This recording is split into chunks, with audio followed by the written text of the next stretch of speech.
Menteri Kehutanan Raja Juli Antoni menyatakan pemerintah akan mengevaluasi pengelolaan hutan setelah banjir bandang menerjang wilayah Sumatera. Raja Juli bilang ada yang salah dalam pengelolaan hutan dan lingkungan di Indonesia. Tapi ada momentum yang baik ya untuk kita mengevaluasi, introspeksi bahwa ada yang salah nih dari pengelolaan hutan dan lingkungan hidup kita. Dan alhamdulillah kita senang sekali Pak Presiden Prabowo Subianto juga dalam pidatonya kemarin mengatakan bahwa penebangan hutan yang liar, ya, yang tidak terkontrol, ini adalah merupakan salah satu kontribusi terhadap bencana-bencana yang terjadi. Kerusakan fungsi hutan hingga deforestasi diduga jadi beberapa pemicu longsor dan banjir bandang di Sumatera. Lalu bagaimana langkah menyikapinya? Kita bahas lebih dalam bersama anggota DPR fraksi Partai Nasdem, daerah pemilihan Aceh 1 Muslim Ayub, dan Country Director atau Kepala Greenpeace Indonesia Leonard Simanjuntak. Selamat malam Bapak-Bapak. Selamat malam. Assalamualaikum warahmatullahi wabarakatuh. Waalaikumsalam warahmatullahi wabarakatuh. Pak Muslim saat ini ada di Dapil Pak di Aceh atau ada di Jakarta? Saat ini saya lagi di Dapil nih, kebetulan di posko terpadu Koramil di Aceh Selatan. Di Aceh Selatan ya Pak ya. Bagaimana kondisi terkini di sana sebelum saya tanya lebih lanjut yang lain? Terkini memang keadaan banjirnya mulai surut, tapi pengungsian masih tetap di lokasi, sampai ratusan pengungsi yang ada di lokasi, dan saya baru selesai memberikan bantuan-bantuan masa panik lah untuk para pengungsi yang ada di Kecamatan Krumon, Kabupaten Aceh Selatan. Nah kalau di Aceh Selatan sendiri analisa Pak Muslim penyebab banjir bandang dan longsor ini Pak apa di sana? Ya memang di situasi bulan Desember yang berber itu memang terjadinya banjir ya.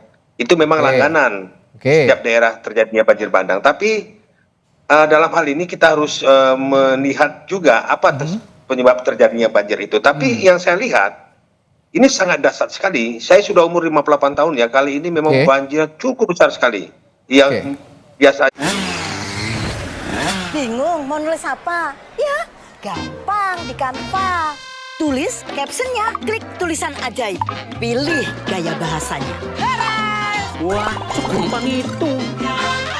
Di Aceh misalnya yang tidak proper sehingga menyebabkan yang Anda katakan banjir dahsyat tadi selama 58 tahun baru terjadi kali ini. Saya memang setuju apa yang disampaikan oleh Bapak Menteri Kehutanan tadi. Memang ini mungkin ada penyebab adanya pembalakan liar yang terjadi di Aceh ya, apalagi dengan banyaknya HPH yang jujur saya katakan yang memperluas arealnya di wilayah kami. Ini mungkin mengakibatkan terjadinya penebangan, dan inilah hasilnya terjadinya banjir besar yang mungkin terjadi di Aceh umumnya dan khususnya barangkali ada di daerah-daerah lain di Indonesia. Oke, jadi ada perluasan Bapak katakan tadi ya di sana, perluasan pembalakan liar di wilayah Aceh Selatan. Ya kemungkinan dari sumber-sumber yang layak dipercaya pembalakan liar itu terjadi mungkin barangkali ada oknum-oknum yang membuka HPH yang kita tidak tahu bagaimana proses izinnya, karena jujur saya katakan banyak memang HPH yang membuka area hutan di Aceh ini, kita tidak tahu bagaimana proses izinnya, tiba-tiba muncul arealnya sampai ribuan hektar. Ini yang terjadi barangkali yang harus kita sikapi. Jadi menteri, khususnya Menteri Kehutanan, tidak segampang mengeluarkan proses izin terhadap HPH ini. Ya sangat terlihat sekali Pak Muslim kalau memang banyak sekali Anda katakan perluasan lagi pembalakan liar. Dari visual udara saja sudah banyak pengundulan di bukit, pengundulan di hutan-hutan. Nah saya ke Pak Leonard kalau gitu. Pak Leonard, jadi bagaimana kondisi hutan di Sumatera jika melihat banjir bandang dan longsor saat ini? Seberapa parah kerusakannya dan risiko dampaknya? Baik, makasih Mas. Selamat malam. Ya.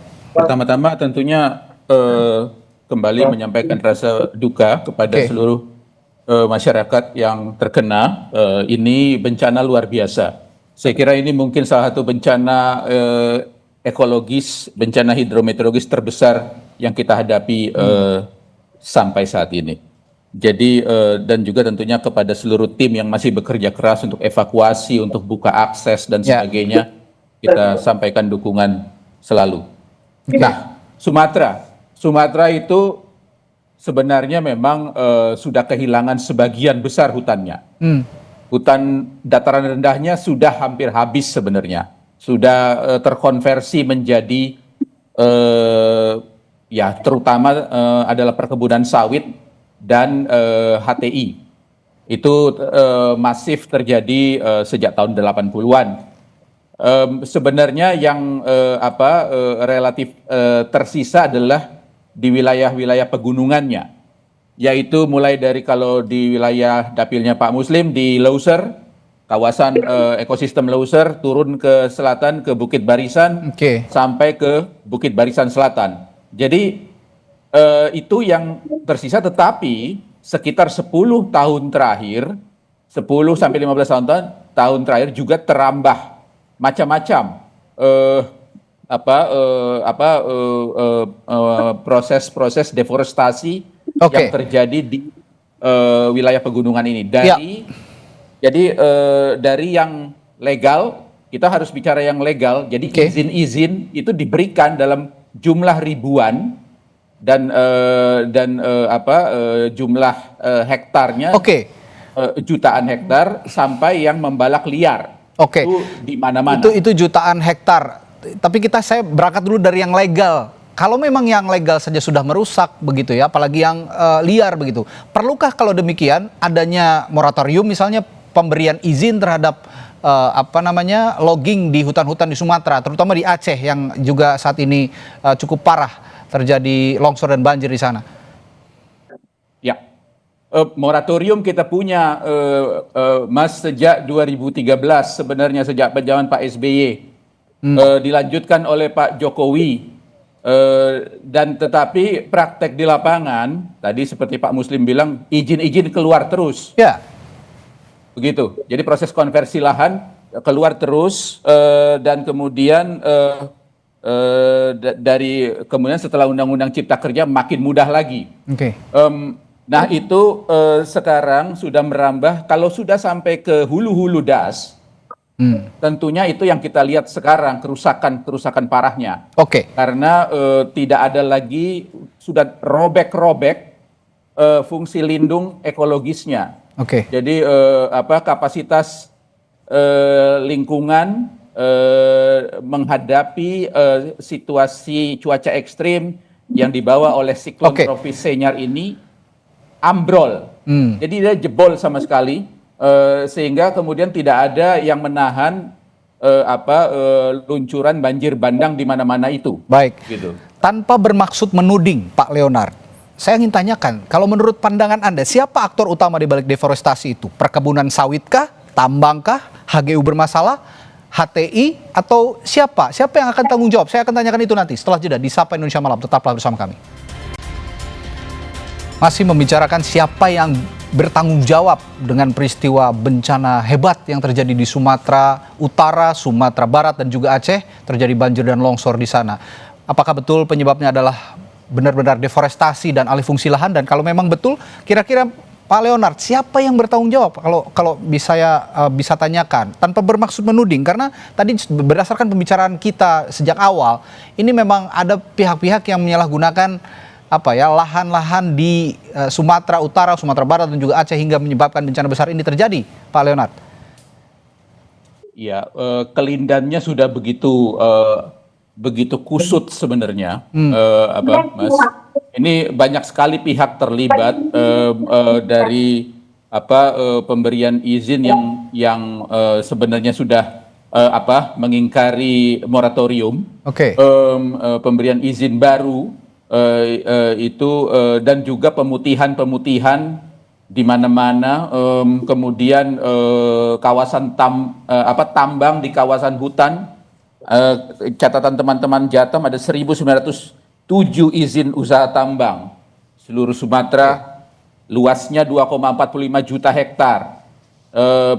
Sumatera Utara sebagai contoh, kehilangan dari 2001 sampai 2024 1,6 juta hektar tutupan hutan. Wow. Kemudian sebagian besar daerah aliran sungai di ketiga provinsi ini itu akhirnya sekarang itu kategorinya APL, area penggunaan lain, bukan kawasan hutan. Nah ini kan proses ini kan kalau sudah APL itu rawan sekali deforestasi begitu. Jadi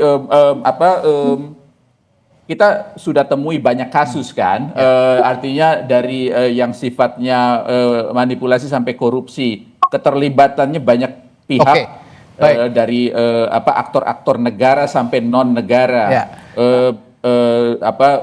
Kelindan ini sudah kusut sekali sehingga memerlukan evaluasi yang total, audit total tentang bagaimana tata kelola hutan di Sumatera ini, begitu. Oke, kalau Pak Leonard saja sudah tidak bisa menguraikan, siapa yang bertanggung jawab karena saking kusutnya benang yang sudah dijahit ini sepertinya. Saya akan tanyakan kalau begitu ke Pak Muslim. Pak Muslim, Anda berada di Komisi 13 yang juga membidangi masalah reformasi regulasi. Apa yang bisa Anda dorong dengan kekusutan yang diungkap oleh Pak Leonard tadi di di kasus bencana besar di Aceh dan Sumatera Utara dan juga di Sumatera Barat ini, Pak Muslim?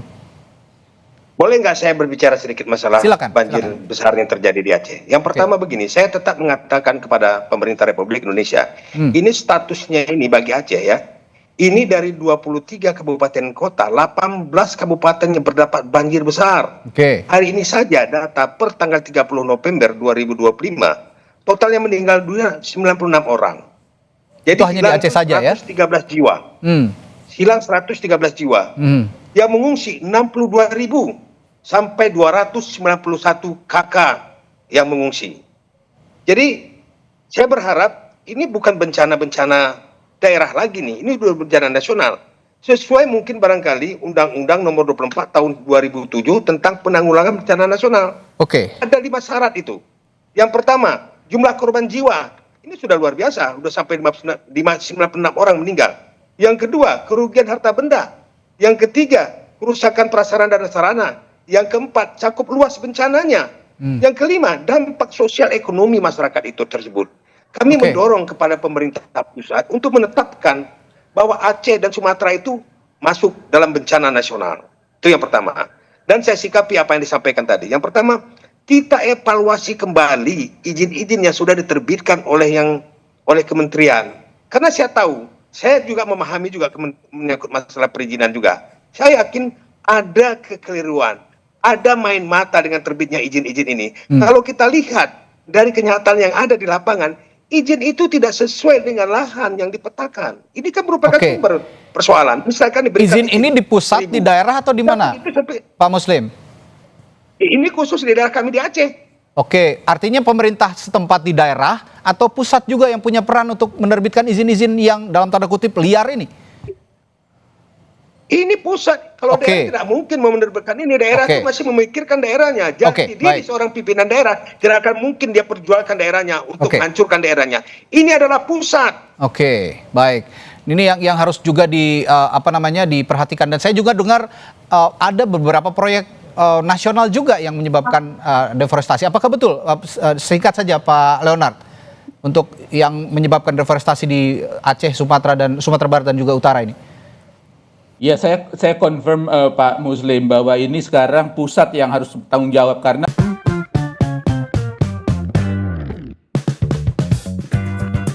racik spesial, bumbunya udah lengkap, tinggal masak, satset, jadi deh.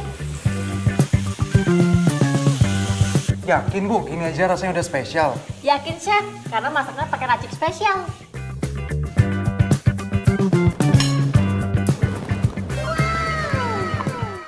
Yuk berani masak dengan racik spesial, hidangan jadi spesial, anti gagal, anti ribet. lingkungan dalam misalnya bentuk AMDAL misalnya itu dilakukan tidak menjadi prioritas. Ini yang diperlukan dari sekarang, aksi tegas dari pemerintah pusat. Kesimpulannya begitu ya, bahwa Pak Muslim dan Pak Leonard sepakat bahwa tidak mungkinlah pemerintah daerah mengorbankan daerahnya sendiri untuk dilanda bencana sedemikian besar. Dan tadi juga Menteri Kehutanan sudah mengatakan harus ada yang dievaluasi, tapi jangan hanya lip service ya. Harus tegas apa tindakan nyata yang harus dilakukan sesegera mungkin agar bencana besar seperti ini tidak terjadi lagi di kemudian hari. Terima kasih Pak Leonard dan juga Pak Muslim telah bergabung bersama kami di Sapa Indonesia Malam. Kita jumpa lain waktu. Sampai jumpa, selamat malam.